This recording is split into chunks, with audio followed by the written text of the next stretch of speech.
Welcome back, guys, to Big Shoulders, the Chicago podcast. I apologize that our episodes have been so infrequent. We got a lot of love on those first two episodes that I did with young Joey talking about food because who doesn't love food? And obviously, we know, those of you that are in the know, understand that Chicago has a lot of good food. So the love on those first two episodes, we really appreciate. So keep sharing those. Please keep commenting and all of that. The This podcast is really, I'm trying to make it really just about my love for the city, for the culture, and all that. We're going to have hopefully a few collaborations coming up with other better known Chicago influencers that you all will know if you're in the Chicago area or if you're just a Chicago lover. And talk about maybe some stuff that's maybe a little more intense, but we're always trying to keep it light because the other two podcasts are heavy enough at times.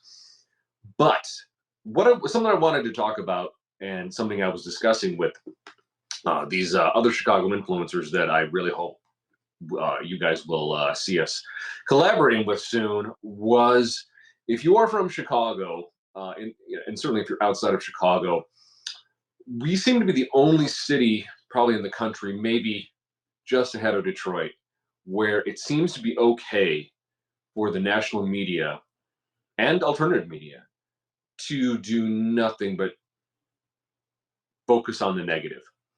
And it's a bummer because Chicago is such a great city with such great culture, so much to offer, so many great people, such a rich city, rich history, rich culture, and I'm constantly taking questions and it's like you're always on the offensive as a Chicagoan in many ways, because all the national media covers is the crime and the gun violence, which for the most part is where it really comes from. It's mostly sort of gang controlled territories within the city, places that most people don't go. Certainly people who are tourists and people who are visitors don't go to those places. So it's not a worry necessarily for most Chicagoans, most visitors. Is it a problem? Absolutely. But it's interesting that every major city has its problems, and yet we're the only ones with the magnifying glass on us. So it is what it is. And it's something we'll probably address down the line because it's a complex problem. But I really want to focus on what is great and good about Chicago. I sort of like to explain it to people in this way.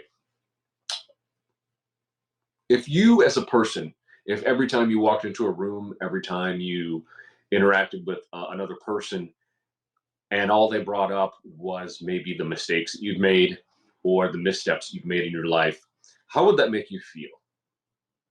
You probably wouldn't feel too great. And it's really not fair to do that to someone. I think it's important to get to know people because we do live in an age where anybody can say anything about anyone. And sadly, people will believe it. We don't give people enough grace. We don't give people an opportunity to prove themselves. And one of the things I really want to do with this podcast, and something that really my bigger aspiration is to become an unofficial self-appointed ambassador for the city of Chicago because I love it so much. Having been back and forth between Chicago and LA for going on 9 years now, distance does make the heart grow fonder. And it's one of those things where I understand people wanting to stay where they're from. If you're from Chicago, you're from New York, you're from Miami or LA, and sticking around, I totally get that. There is something though to leaving where you're from, experiencing the world, because like I said, distance does make the heart grow fonder. You begin to appreciate the things maybe you didn't appreciate when you were still home. And you get to compare and contrast what different cities do really well. And that's something too that I don't like to get into this pissing match of, well, who's better? What's better, the Shire or LA? What's better, the Shire or New York? These are all apples and oranges comparisons. we all have our biases, obviously, but all of these cities have something great to offer. They have a thing that they do really well. They have their own respective cultures. And we really need to start thinking of it that way. We're living in an age where we're supposed to be respecting other cultures. We're supposed to be giving people room. Um, and yet, my city of Chicago doesn't seem to be as much of a recipient of that ethos as other places. And that's what I would say to people. If you've never been to Chicago, I highly recommend following this podcast. Feel free to comment below, to message me. I'm on Instagram, and this is something I never do. I never give people my Instagram. I am at King Sing on Instagram. That's KYNGSYNG. Feel free to message me there if you have questions about Chicago. If you're planning a trip, I've now planned trips for about 5 people. I can help you to maneuver the city. I can help you avoid the tourist traps, the things that aren't the things that are built there for tourists that Chicagoans don't actually do. And there's places and there's places that are worth your time, and there's places that aren't. And I'm happy to help you with that. But look at your trip to Chicago like you would look at a trip to maybe a foreign country. Americans have this almost annoying reverence for places that aren't America, as if they're these utopias. And they're not. And obviously, Chicago isn't either. But Chicago is its own thing, just like Brazil is its own thing, or Japan is its own thing. And I think it's important to start looking at these places we visit, even within the US, as their own sort of beautiful cultures, because they are. So just, if I can be of help, a guide, please let me know, and I will be happy to do that. But now that I've sort of talked a bit about what it's like to be a Chicagoan and what it's like to, in so many ways, have to be on the offensive or on, really running offense all the time as a Chicagoan because of the overwhelmingly negative coverage of our city, I actually think that is beginning to change. And a lot of it is starting to change largely due to young influencers. One of the beautiful things about the city of Chicago is we're a very young city. The overwhelming bulk of our population in Chicago are young people, like 18 to 40. And part of that has to do with, I think, because Chicago is the Mecca metropolis of the Midwest. So you've got people from Michigan, Indiana, Wisconsin, Iowa, Minnesota, people coming from many places, even people like internationally. I've got friends that have been in Chicago for over 20 years from places like London and the south of France and Argentina and parts of Africa. So we're an extremely diverse, we're extremely cosmopolitan place. And therefore, we're rich in culture. We are welcoming to people to add their particular flavors to the quilt that is Chicago. We're always adding to this beautiful mix that we have.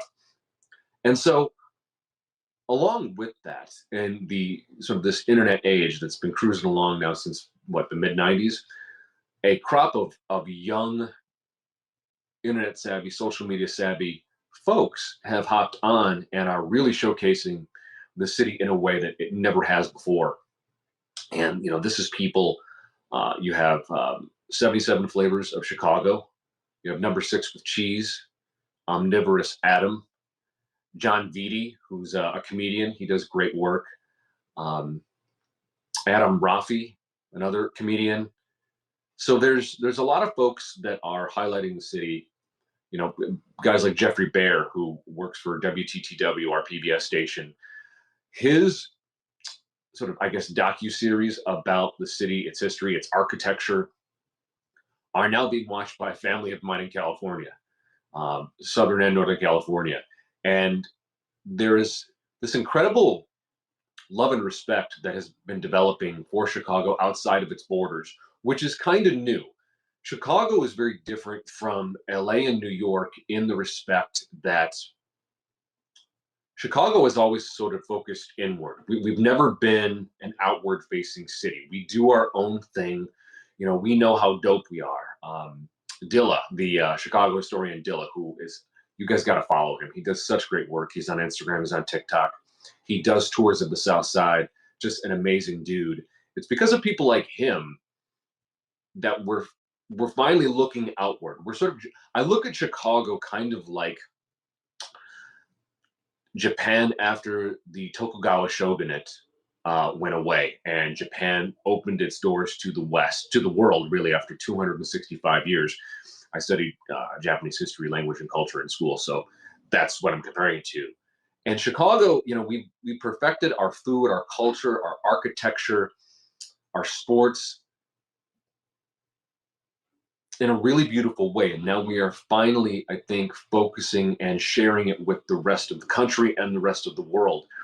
So in many ways, we are behind LA and New York, in that LA and New York are incredibly good at being cheerleaders for themselves. They will tell you how awesome they are, and whether you like it or not.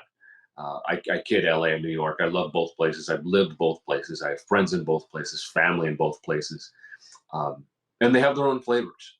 So for me, it's not really. It's like three cousins or three siblings, these cities, and so I don't get into this, tearing down on other people's cities and other people's places. Because I see what's been done to Chicago and places like Detroit. I love Detroit people. I love Detroit pizza. I love the Lions. I love their sports. These are all unique places, and I think we all need to, especially us underdogs like Chicago and Detroit, we need to start and continuing to showcase what we have, share it with the world, show people why we're so great, and in many ways sort of take advantage of our ability to showcase what's so dope about Chicago and these places.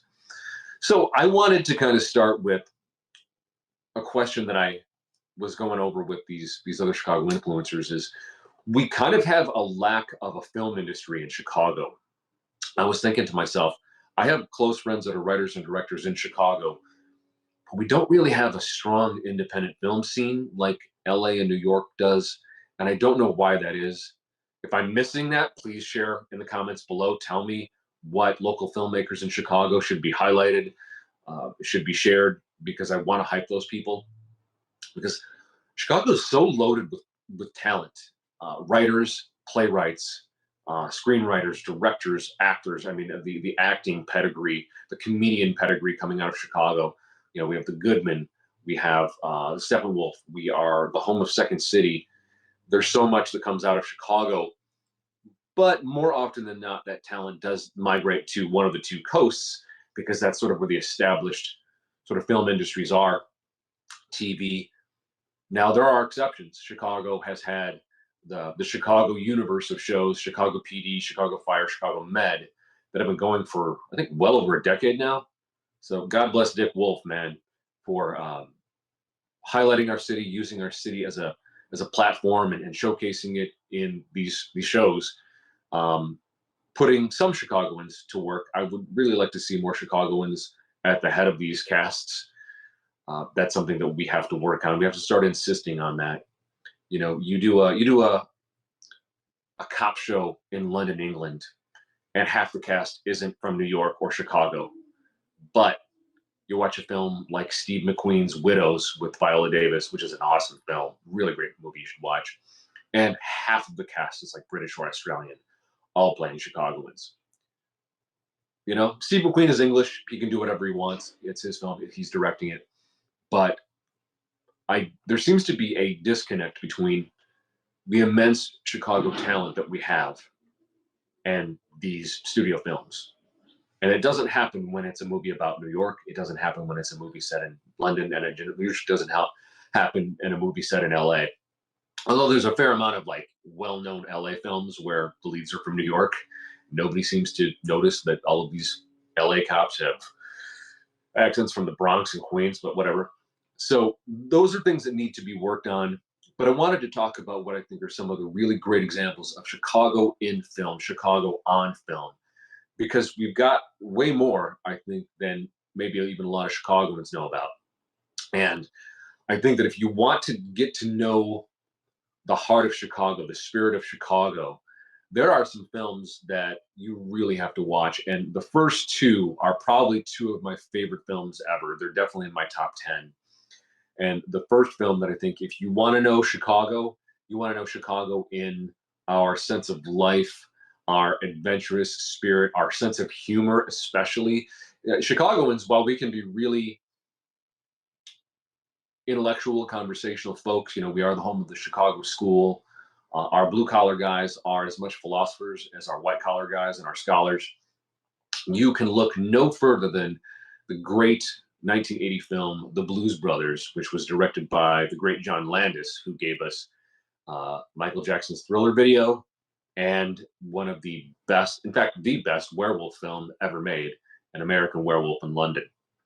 The Blues Brothers I rewatched this movie and it blows my mind that this movie was made because it is so madcap, off the wall fun. The set and takes place and it was filmed, dropped in 1980, so it was probably filmed in 79. You have these two super hot talents in Dan Aykroyd and John Belushi, may he rest in peace, coming hot off of the first cast of Saturday Night Live. And that cast was a mixture of Second City folks from Chicago, Toronto, and obviously folks from New York. This triumvirate of just incredible urban talent that would compose the SNL's first cast that went from 75 to 80. And, the Blues Brothers characters were an outgrowth of SNL. The Blues Brothers were this duo that were sort of, kind of blues artists. Aykroyd and Belushi could sing and could dance, but I don't know that anybody really looked at them as blues artists, but they were. They played harmonica, they could sing, and they had a deep, deep love and reverence for the blues, for these artists. We're putting a lot of this stuff under the magnifying glass of cultural appropriation, and I don't think this one qualifies, because these guys in no way were trying to claim other people's art. They were like a lot of us who grew up in places like Chicago and New York and LA, that we really, Black artists, be they blues artists, hip hop artists, rock and roll, these folks were our heroes growing up. These folks tapped into an emotion and a feeling that so easily described feelings we couldn't articulate. If you grew up in a rough part of town, if you grew up in a rough neighborhood, if your dad left, if your mom wasn't around, whatever it was, there's a deep sadness, a longing, and anger and emotion that these artists could plug into because it's part of the Black experience in America. And this was folded in so beautifully into these characters that Belushi and Aykroyd created for comedic purposes on SNL. And then they created this movie with John Landis that showcased the comedy, showcased the beauty of Chicago, and showcased, God, the music. To give you kind of an idea of the talent that is showcased in the film, The Blues Brothers, here is the list. Number one, the godfather of soul himself, James Brown. If you all don't know who that is, because I know our audience is mainly 25 to 40, some of you might not know who that is, and you should, because without James Brown, there would have been no Prince, no Rick James, and certainly no Michael Jackson. And if you don't know who they are, God help you. Start Googling and listen to this great music. James Brown, I listen to almost daily. I can't help but put him in my workout mix. But James Brown was a one-of-a-kind talent. He's in this film. We also have Cab Calloway, and this was Cab Calloway's final feature film appearance. Cab Calloway was a big jazz talent. God, he was so good. I think he appeared in a Janet Jackson video, I think, in the 80s. Or no, he didn't. So, he had passed away. Janet's song "All Right" was Cab Calloway inspired, I think. Again, an enormous talent, a legend. All this music we listen to today is so much an echo in many ways of its source, which really came out of the early through the mid part of the 20th century. You have the great Queen Aretha Franklin is the waitress in this movie, and she does a rendition of "Think" in a diner in Chicago that is absolutely dynamite. You have Ray Charles, the great blues musician Ray Charles. You have one of the queens of my heart since I was a boy, the great Chaka Khan, who's still with us. Uh, Man, Chaka Khan, incredible. And then you have the old school. I'll bet nobody out there, unless you're over 40 or into blues, the great John Lee Hooker, who was just an exceptional blues singer, songwriter, guitarist. Who he passed away, I think, 2001. But his stuff, and all these, Landis and the guys got all of these folks in this movie. It's really just a murderer's row of incredible musicians in this film. Then add on top of that, just in non-musical supporting performances, you have legends like Carrie Fisher. So this is 1980. So this is after the whole Star Wars craze started. Carrie Fisher is in it. You have comedians like Henry Gibson, who I'm sure none of you know who that is. He was a comedian in the 60s and 70s. You have the great John Candy shows up in this. John Candy, who was from Second City, Toronto, and would become a staple of some John Hughes films. He was Uncle Buck back in the day. He was in Planes, Trains, and Automobiles, another great Chicago, two great Chicago films there, Uncle Buck and Planes, Trains, and Automobiles. Mother Mary is played by a woman, Kathleen Freeman. She, if you watch rerun television from the 50s and 60s, you know who she is. But I don't want to get too deep in the weeds here. Basically, it's a musical. I'm just going to read this to you because they're putting it better than I can. Blues Brothers is a 1980 American musical action comedy. How many of those do you ever hear about? Doesn't exist. Directed by John Landis. It stars John Belushi as Joliet Jake Blues and Dan Aykroyd as his brother Elwood. Characters developed from the recurring musical sketch The Blues Brothers on SNL. The script is set in and around Chicago, Illinois, where it's filmed. And the screenplay is by Aykroyd and Landis. It features musical numbers, rhythm and blues, soul, blues, da-da-da-da-da. Story is a tale of redemption for paroled convict Jake, and it actually starts in Joliet Stateville Prison, which I was born in Joliet, so set firmly in Chicagoland. Tale of redemption by paroled convict Jake and his brother Elwood, who set out on a, quote, mission from God to prevent the foreclosure of the Roman Catholic orphanage in which they were raised. So to do so, they must reunite their R&B band and organize a performance, earn $5,000, just $5,000. Man, adjusted for inflation, that would be like what, 50, 100 G's today? Needed to pay the orphanage's property tax bill. Because if you know anything about Chicago and the state of Illinois, they murder you with property taxes. And we are one of the most overtaxed cities and states in the country. I don't understand how we haven't revolted yet. Man, if there's something I really could change about the city of Chicago and the state of Illinois is, one, start using blockchain to track all this money, because something's not right. But anyways, we'll get on my soapbox. So to pay the tax bill, they need to put the band back together. So all these times you hear, well, I see you're putting the band back together, or I'm on a mission from God. That comes from this movie, if you hear that in other media. And along the way, they're targeted by a homicidal, mysterious woman, neo-Nazis, and a country and Western band, all by being relentlessly pursued by the police. And the pursuit of the Blues Brothers by law enforcement in this movie is hilarious, because it's not just, it's the Illinois State Police, it's Chicago PD, it's the Illinois, it's I think even the Illinois National Guard come after these guys. There are scenes in downtown Chicago that involve hundreds of squad cars. I don't want to spoil it for you. Some of the most fun chase scenes I've ever seen in a movie. These guys are effortlessly cool, effortlessly funny.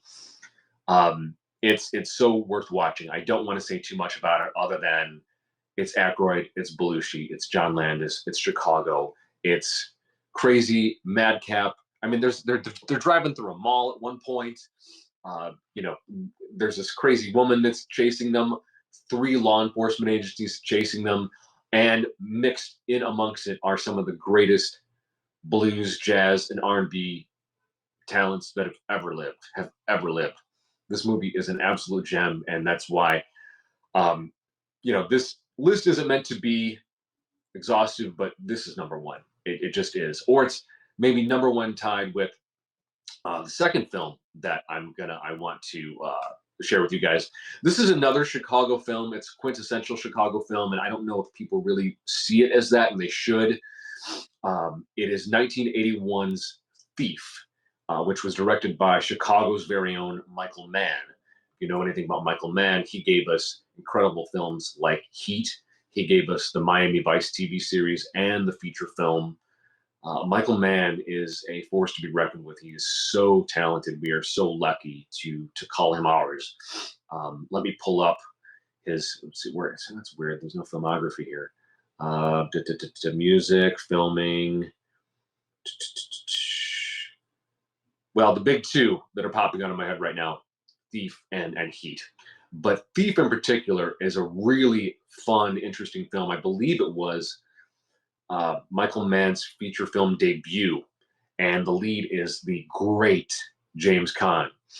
You look at this guy, and you're like, that is a man. I've been meaning to do maybe an episode of Cult of Film, my other pod, where Noah and I just go down the list of like films with men, just man films, and this is one of them. James Caan is so good in this movie. He's so good in everything. God rest his soul. Incredible actor, just a real dude. And it's basically Thief is a 1981 American neo-noir heist action thriller film, directed and written by Michael Mann. His feature film debut starring James Caan in the title role, a professional safecracker trying to escape his life of crime, and Tuesday Weld as his wife. Supporting cast includes John Belushi's talented brother James Belushi, who's a force unto himself. Robert Prosky, who plays kind of a mob guy. He's amazing. Chicago's very own Dennis Farina, and Willie Nelson pops up in this movie. Willie Nelson, obviously not a Chicago guy, but he's beautiful in this film. One of the things that is so unique about this movie is the original musical score is done by Tangerine Dream. Tangerine Dream, if you don't know, is like one of the most like original, what would you call them, synth bands. They're from Germany. They caught on in the mid 70s, and I think from like the mid 70s through about maybe the late 80s, they did a ton of scores for Hollywood films. They caught on. And it's so interesting because in 1981, synth, while it did exist, you had John Carpenter's Halloween 1 and 2 with his synth score. You had Sorcerer 1977 with Tangerine Dream synth score. It wasn't a thing that was being done at the time. It didn't really start to catch on, I think, until maybe the early 80s. So Thief has this neo-noir look, which if you were to mute this movie, you could look at it and think, wow, this could absolutely be like a jazz score. Like you could watch it and just feel like that, that smoky jazz. You think of noirs, you think of jazz, you think of bluesy sounds. Whole thing is synth score, and it is amazing. I listen to it on the regular. It's that good. So James Caan plays the safecracker. He's a guy who he gets out of the joint, and he meets this woman played by Tuesday Weld, and he really tries to make go of it to get out of a life of crime. But he's really good at safecracking. It's what he does. He has a cover as a car salesman, and he does what he has to do. And I don't want to say a whole lot more than that, other than there's a scene in this movie where he delivers this incredible monologue. He's in a diner with Tuesday Weld's character, where he's basically talking about how he he has only so much time. He needs to make this work. Like, this is his opportunity, and it's beautiful. It's just this. I think, man, it looks like a similar diner that I believe appears in the movie Drive. So I don't know if that particular diner was filmed in Chicago or LA, but it's an amazing film. It's something I continue to revisit. Michael Mann himself was known for, he would literally, all of the streets have a very wet, shiny, reflective look. Mann himself literally paid for a water truck and was out there physically spraying down the streets of Chicago to get that wet, reflective look for his film. Just the dedication to his craft there, again, just impeccable. But here we go. This is another Joliet, Chicago link in this film.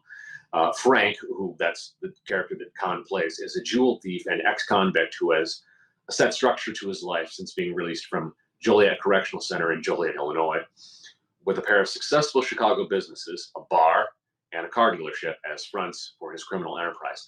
The bar, by the way, is the legendary Green Mill, which is a jazz club in Chicago on the north side.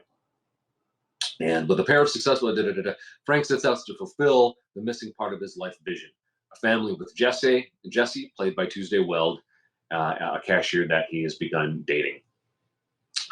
And yeah, I'll leave it there. He does some scores, and he's trying to save some money so that he can kind of get out of that life. And he ends up allying with some guys. You know what I mean?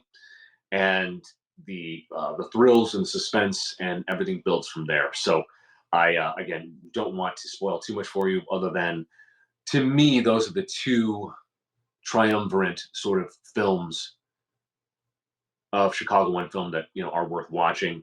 There's a couple others that I wanna mention. One, in terms of the horror entry, 1992's Candyman, which is set in Cabrini Green, what used to be one of Chicago's more notorious projects. I actually worked across the street from Cabrini Green for a period of time, and that was interesting, because Candyman isn't a typical sort of horror villain. He has this really sort of tragically beautiful backstory that is woven into this film. It's not just him hacking people up and so forth. Candyman it's billed as a gothic supernatural horror film, and it was directed by Bernard Rose, and it stars Chicago's very own Virginia Madsen, but also the great Tony Todd as Candyman himself.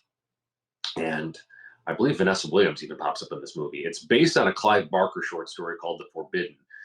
Clive Barker, who to me is just the master. His Hellraiser and Hellraiser 2, two of the best horror films ever made, and the best, frankly, in that entire franchise. The only two worth watching, in my opinion. And basically, it's the movie follows a Chicago graduate student completing a thesis on urban legends and folklore, which leads her to the legend of the Candyman, the ghost of an African American artist and the son of a slave who was murdered in the late 19th century for his relationship with the daughter of a wealthy white man. And this film, I rewatched it for the first time in over a decade recently, and it still hits. It's still creepy. It blends not just sort of a visual horror and atmospheric horror, but there's an emotional needling in there that I think is really effective. And I have never really watched the other Candyman films. I watched the reboot or requel that was produced by Jordan Peele a few years ago, which was also excellent, really excellent, and had a similar feeling from the first movie. I just haven't watched any of the other sequels, so maybe I'll get down to that at one point. But set in Chicago, in Cabrini Green, which doesn't really exist anymore. It was sort of dismantled. People were sort of moved out throughout different portions of the city to kind of remove the blight that had developed there. And great. Tony Todd, Virginia Madsen, Candyman, 1992. worth your time as well. And this is by no means an exhaustive list. I may do this again. These are just the ones that have been top of mind for me lately. This one here, I rewatched for the first time in a long time, and I had forgotten about this film, and it's so good, and it's so Chicago, and it's so 80s. A movie called Running Scared from 1986. It's an American action comedy directed by Peter Hyams, who those of you who are film heads might know. He directed 2010, The Year We Made Contact, which was the controversial sequel to Stanley Kubrick's 2001: A Space Odyssey. But I thought he did a great job with this movie, Running Scared. That stars Gregory Hines and Billy Crystal, and they play Chicago cops on Chicago's North Side. Basically, Ray Hughes and Danny Costanzo are two police officers working on Chicago's North Side, known for their wisecracking demeanor and unorthodox police methods. They get results in various cases. After nearly being killed on a job, they decide to retire and open a bar in Key West, Florida, only to get caught up in making one last arrest before they go. And this film includes a young, where's the cast here? Starring, wow, they really don't. So you have Gregory Hines as Ray Hughes, Billy Crystal as Danny Costanzo. Then you also have Jimmy Smits, a young Jimmy Smits, as Julio Gonzalez. Who else? Joe Pantoliano as Snake. You've probably seen him all over movies in the 80s. And yeah, it is really it's a solid action comedy. It's sort of along the lines of Lethal Weapon, but not as heavy as Lethal Weapon. Really fun to watch. The title score for this movie isn't, I don't know if it is Running Scared, but the song that came off of this that was really popular is Freedom by the great Michael McDonald. And that's something that, again, all this music was stuff that, my parents listened to. So it's always in my mixes. But Michael McDonald was beloved by Chicagoans, and this movie, the 1986 action comedy film Running Scared. I watched this movie and I was like, I wish they would have had the vision to have done more, because Gregory Hines and Billy Crystal were fantastic together, and they feel like guys from Chicago. They feel like guys, even though I believe both of them are New Yorkers. New York and Chicago culture aren't that different. Different sports teams, different accents, same people in many ways. But they did a beautiful job of this, and I think it's a bummer that maybe didn't do well enough to warrant more films, but somebody should have tried, because I would have watched these guys just running around the city, trying to bust perps and cracking wise while they do it. Would have been great. Part of me, if I am able to get any sort of cachet going as a filmmaker, I would love to reboot this. We don't have funny buddy cop movies anymore. I guess we do, but they're not my taste. I want to see stuff set in Chicago. I want more Chicago in every media, in every genre. So Running Scared is a fun movie. And that's just it. It's just a fun movie. It's not trying to sell you anything. There isn't any particular message. It's just a fun night at the movies. So Running Scared, 1986, check it out. This one really probably needs no introduction, because most people know this one. It's Ferris Bueller's Day Off. Everybody knows Ferris Bueller. It's one of the great John Hughes's films, and John Hughes did prolific films set in Chicagoland, mostly in the suburbs, but he would eventually, he would venture into the city. But Ferris Bueller's Day Off, what can I say about this movie? Also 1986, came out the same year as Running Scared. It is an American teen comedy film written, co-produced, and directed by John Hughes, starring the great Matthew Broderick, Mia Sara, and Alan Ruck, supporting Jennifer Grey, Jeffrey Jones as the principal, Cindy Pickett, Edie McClurg, great Edie McClurg as the secretary in this movie. It's so funny. Lyman Ward and Charlie Sheen, incredible cameo by Charlie Sheen in this movie. Tells the story of high school slacker Ferris, who skips school with his best friend Cameron and his girlfriend Sloane for a day in Chicago, and regularly breaks the fourth wall to explain his techniques and inner thoughts, which was just brilliant in this film. They do go into the city. It's another movie like these others that I've mentioned. It really showcases the city. You get a lot of dark shots of Chicago in Thief. You get everything from the suburbs. You get from Stateville Prison in Joliet to downtown Chicago in Blues Brothers. In Running Scared, the newly built State of Illinois Center, which I think is being demolished now, which was cool at the time. It's a cool building. I wish they wouldn't knock it down. Is featured in Running Scared. And then Ferris Bueller's Day Off, they've got that great sort of dance number downtown. I think it's on Michigan Avenue. Yeah, this is just another fun movie. Again, it's not trying to sell you a message or whatever it is. It's just, Ferris, he's sort of like this lovable rogue type of, young kid who, sort of is a little smarter than the average kid, smarter than the average bear, fakes his illness. He's got the authority in the principal, played by Jeffrey Jones, coming for him. And in the end, fun wins. Life wins, love wins. There's a few poignant parts of this movie regarding the character of Cameron that, one of the more interesting moments filmed put on film. John Hughes was such a talent. Again, God rest his soul. Man, all this Chicago talent, all this great talent that is gone now. But yeah, John Hughes himself, I recommend you go down his filmography. Most of his stuff has aged well. There's a few bits that really kind of come off as kind of ethnically insensitive for a few films that, some things haven't aged well, but mostly his stuff has, I think. I haven't gone back and like he did Mr. Mom, National Lampoon's Vacation, 16 Candles, The Breakfast Club, European Vacation, Weird Science, which is, I guess, kind of a Chicago film because it's set in the suburbs. These two suburban kids. I love Weird Science. Weird Science is such a fun effing movie. It's worth watching. You have Pretty in Pink, Planes, Trains, and Automobiles, The Great Outdoors with Dan Aykroyd and John Candy, Uncle Buck, Christmas Vacation. He did Home Alone. So yeah, there's a lot there with John Hughes. Again, great Chicago talent. A lot of movies of his set in and around Chicago. The feel of the city, that sort of smart, smarmy, silly sense of humor really shows up in his films, and that's appreciated. So yeah, Ferris Bueller's Day Off, naturally. This one I actually just rewatched literally a few hours ago for the first time in years. Cooley High from 1975. Cooley High, in rewatching it, it really kind of felt a little silly, maybe a little cheesy.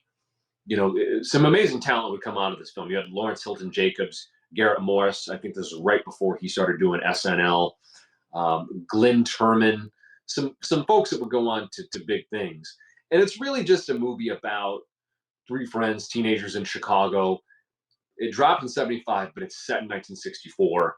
And it's a beautiful time capsule to watch because you can see all the old L train, CTA train cars that were gone by the time I was around, and just beautiful shots of the city.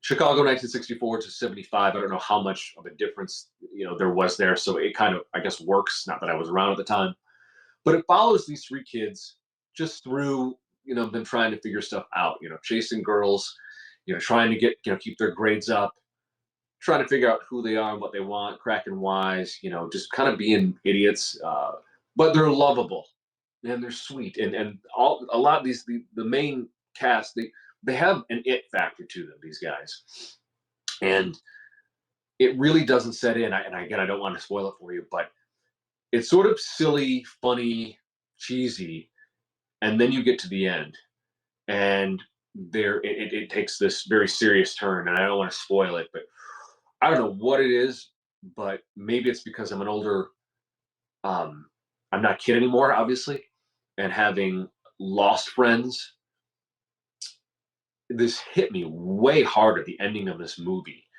because it's just sort of silly, fun, almost kind of dumb in some ways, and then you get to the end, it's like, oh, okay, this was the payoff, and it sort of hit me like a truck, and all throughout the movie is all these great Motown classics, this incredible music that plays throughout. And then you get to the end, and man, that music just hits so much harder than it had kind of before. And I don't know how many. I had a harder time sitting through the bulk of this movie, and I don't like to rag on films. I only like to talk about what I love. But I'm glad that I did, even though it doesn't hold up in as many ways as I would like it to. The payoff was worth it because the emotion that I felt in towards the resolution was absolutely worth it. And it's a stark reminder of what so many young people deal with, especially young people in cities and inner cities and even outside of those things now when man, just the negative dividends that are paid to our young men who then become, mature men of a lack of guidance and fatherhood and structure and discipline, man, it's not a good thing. And these kids get into mischief and they get into nonsense, and it's not always good. And yeah, so I was glad that I rewatched this one. The payoff feels like a long time coming, but was worth it. So that's Cooley High, 1975, and wait a minute, I think I just damn it. Couple honorable mentions. I don't want to go on too long here, but obviously there's the Untouchables, 1987. That's Kevin Costner. You've got Sean Connery, and then the great Robert De Niro as Al Capone in that film. Brian De Palma directed. Brian De Palma, I love. He's an amazing director. He did Dress to Kill, and he did the first Mission Impossible. Also, Hoop Dreams, 1994. Hoop Dreams is actually a documentary. It's not a film, but Hoop Dreams is a really important movie. You think about basketball in Chicago in the 90s.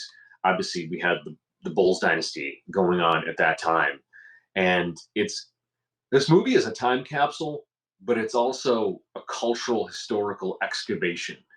And whether you like documentaries or not, I'm not a huge documentary guy, but this is a great one. And maybe I'm just being a biased Chicago guy, but I think this is worth the insights into what it's like to have hope and dreams as a young person, what it's like to come from parts of Chicago, and whether you're a black kid on the South Side or not, there's a universalism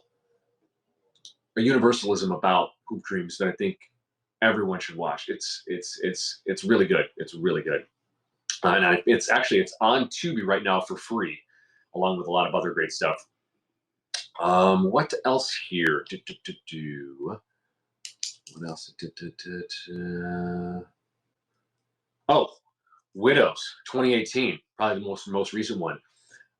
Those of you that know me know I worship at the altar of Viola Davis. I absolutely love that woman. I think she is one of the true greats. I think she's one of the greatest actors this country's ever produced. It would be the honor of my life to work with her, act with her, direct her, whatever, one day. I love her so much. And she does a film in 2018 called Widows, directed by the great Steve McQueen. And it's about a bunch of widows that have to kind of make a play after some double crossing occurs with their families and their men. And I don't want to say more than that because it's a beautifully shot film. And it's a beautifully written and directed film. Steve McQueen is so talented. My only critique of this film, and again, English guy directing it, it's his film. There are no Chicagoans in the main cast, none, and that's a bummer for me. There are a couple actors in like supporting cast that are from Chicago, but I don't know how to crack this one. I don't know how we get Chicago talent as revered as London and New York talent. There was a time when we did. And I don't know what has happened, because I know we're just as good as those other folks. We absolutely are. I think maybe we need to start throwing our weight around and start demanding, because we are in a time within the entertainment industry of better visibility, better representation. And I don't think Chicago and Chicago actors should be excluded from that. We need to demand a seat at the table because we're just as good as any of these folks. That said, I do love the portrayals of Chicago folks in these movies. McQueen and these real actors, really capture it, and it's a great sort of crime, gritty Chicago film. And Viola Davis is freaking awesome. They're all great. Cynthia Erivo's in this. Michelle Rodriguez, just a great cast. So that's all I've got for Chicago on Film. I know I've left stuff out. Feel free to comment below what I've missed, what else I should discuss, because again, it's all about hyping Chicago and hyping our visibility, our representation, our culture, our everything. So feel free to comment below. Please share. Keep the love coming. I hope we're earning that love. I'm looking at maybe a few more, maybe co-hosts, partners, occasional hosts that I think will bring more flavor, more viewpoints to the pod. Not to say that I'm not all right on my own, but I love talking with folks, and I love that back and forth.